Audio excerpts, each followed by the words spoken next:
What we think truly matters. What we drink matters. What we eat matters. And you matter. Your questions matter. So make sure you question things. Make sure you question yourself why you do what you do. Because understand something, do you want to become a web of destruction? Because you'll be scarred for life. And understand something, people just don't get it. They don't understand why they can't digest their food anymore, why they can't eliminate their waste anymore, why making love is painful. They don't understand because every time that you feel bloating, pain, spasm, cramping in your abdominal area, you're creating adhesions, which is scar tissue. And you're wrapping those adhesions around your intestines, sticking your intestines together, sticking your intestines to your liver.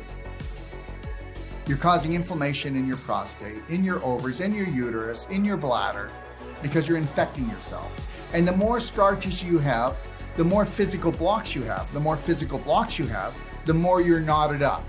The more knotted up you are, the more restricted you are. So we have to get rid of the emotional blocks, and we must get rid of those physical blocks. So we need to untie those knots, get rid of every physical block in the body, and you'd be young again. The difference between someone that's feeling young and feeling old is the amount of scar tissue, displaced calcium, and crystallization they have in their body. So you need to understand something. Almost all surgeries do not need to be done. Okay, I'm telling you right now, I believe that anywhere from 95% to 99%, and I'm allowed to say that, that's my opinion. And you can believe whatever you want. But most gallbladder surgeries do not have to take place. And when they do take place, there's scar tissue left. And that impedes the liver, and it causes a lot of trouble. And when you do get your gallbladder cut out, you have a 400% better chance of getting bowel cancer. Did you hear what I just said? When you get your appendix surgery, now you've got all that scar tissue down by your cecum, which is right near your appendix, but it's also near the ileocecal valve, where the small intestine joins the large intestine. And guess what? That scar tissue can keep that valve open, and then worms and bacteria can get back into your small intestine, and then we get what we call SIBO, small intestine bacterial overgrowth. And most of that is caused because of a backup in the large intestine. And it can happen without an appendix surgery because we back our waste up because we eat glicky, sticky, gooey, processed, new and improved foods. But after you get the appendix surgery, you got all this scar tissue. So now you're going to have bowel problems because that scar tissue is going to stop you from pooping.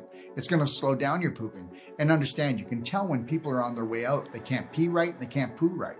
And you give me anybody that's sick with any illness, they can't pee right and they can't poo right. So what are they doing? They're pooping into their pelvis. And guess what? They're reabsorbing that waste. This is a bigger problem than you think. And guess what? Just know this, anybody that has had surgery, okay, and such things as like a cesarean scar, you need to understand something. Surgery causes more scar tissue than anything else on this planet. After you have any surgery, if you don't have a Wolf non-surgical therapist, go in and lovingly pull that old scar tissue apart, because your body loves you so much that it creates so much fibrin and so much scar tissue that it ties you up in knots. Don't tell me it doesn't.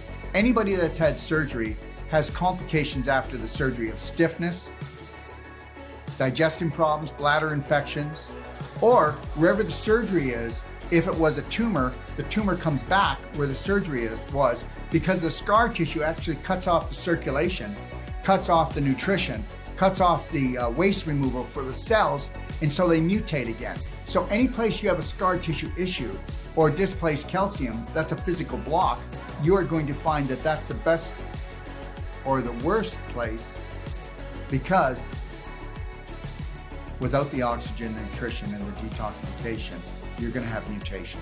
That's it. Because if cells do not get the oxygen, the nutrition they need, then they don't want to die. And they say, look, and until I get that, I'm going to mutate into something else where I live off of lactic acid. There's so much in this person. And, okay, they no longer need oxygen. They no longer need nutrition. And that's called cancer. So understand something. Every time you stress yourself and you become more acidic, you create more scar tissue, and you create more inflammation, you create more mutation. So it's got to be here. So remember what I said earlier, you can cut the tumor out, but did you cut the belief out? So understand this. Let's talk about some real statistics. Over 33 million women in North America suffer from chronic pelvic pain. The number one surgery performed in North America is the cesarean. Why? Because it's convenient. Okay, it's convenient.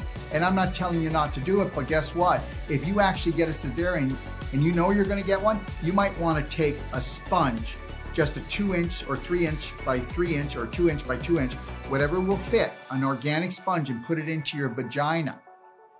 And then when it's just about time to do the cesarean, you want to take that out of your vagina and you want to rub that all over the baby, because you want to inoculate the baby with your bacteria. You heard what I said.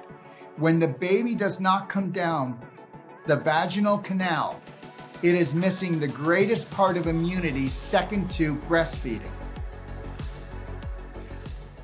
One.